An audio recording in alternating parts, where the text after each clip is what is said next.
Welcome you here field side at White House Field alongside Nico Sharp. I'm Jacob Irons. Harbor Hawks pick up the win 5-1.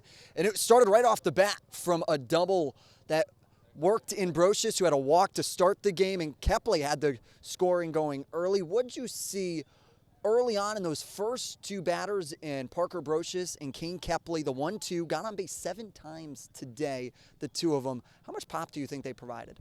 Yeah, you love to see it, early in the lineup, early and often. That's what they always say. It's always big time when you get those guys on. And by the way of the walk, that's what you want to see from the early lineup, making pitchers throw pitches and making them show their arsenal. Really exciting stuff, and they really just picked off where they left off last night.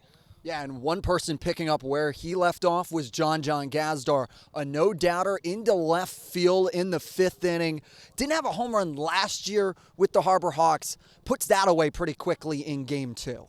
Yeah, no doubt, but we saw a little bit of pop yesterday. He was getting out in front of pitches yesterday, hitting hard line drives down the left field line, turning on the ball. So, you just saw the pop yesterday, and then, no doubter today. Got some leverage under it. Great swing. It was a great swing. Then you have to talk about the late game heartache that came in the bottom of the 9th with Stone Cushing coming on. He gets a ground out over to shortstop. Then it's 3 back-to-back singles loading the bases. And then it was 2 strikeouts for the BYU hurler. Well, Josie Broyles will talk to him in a moment. What did you see from him from a pitching perspective? When you watch Stone Cushing at BYU all year, he was put in a lot of high leverage situations all throughout the year. So that's a guy who's been there and done that in the biggest moments in this spring. So, you kind of felt comfortable. But again, they had a couple hits, hit down the middle, so they got a couple good hits off him, but again, he has that nice sinker slider guy. He's been in those situations before. Trust and experience. Yeah, and for more, Matt Coates is standing by with the skipper and father, Mitch Carricker. I'm here with manager Mitch Carricker. Mitch, congratulations to start your Cape coaching career 2-0. How does it feel to get this win? Oh, it feels good. Winning's fun, right? And so to be 2-0, we're really excited about it. And, Coach, it's going to say 5-1 in the box score, but that last bottom of the 9th inning was a lot more stressful than it looks. How did it feel? How much trust did you have in your pitcher to go out there and get it done?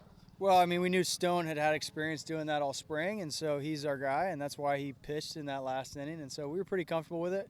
Definitely made it interesting for us, got the hearts beating in the dugout, but we were confident he'd get it done. Stone did great to close that out, and the entire pitching staff. We're in Game 2 here. First game, 10-0 victory, 5-1 victory here today. How confident do you feel in your pitching staff? Through 2 games, only 1 run. You have to be happy about that. Yeah, I think starting with strike 1 is huge, right? And I think we've done a really good job of attacking the strike zone, trusting our stuff.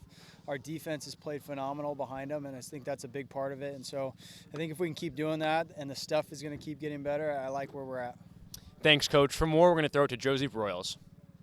Josie Broyles here on the sideline after the Hawks' second victory of the season. I was able to grab Stone Cushing for a quick interview. Stone, you're going into the first home game of the season. What were the nerves going into today? What were you questioning? What were you really hoping to find after today's game?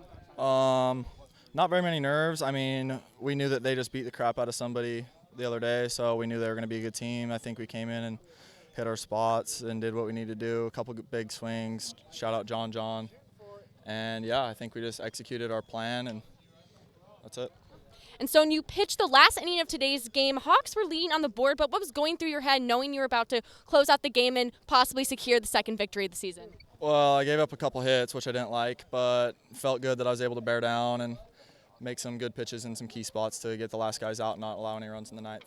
And even though it was an away game, we still had some Hawks fans in the crowd. How has fan camaraderie really helped your game so far, because it's so big here on the Cape? It's been cool. The whole city seems to come together, especially when we have a crosstown rival. I think it's Cotuit, but yeah, it's cool. We got a lot of people at the game, filling up the bleachers, putting up chairs down the line, so it's pretty cool. Thank you so much.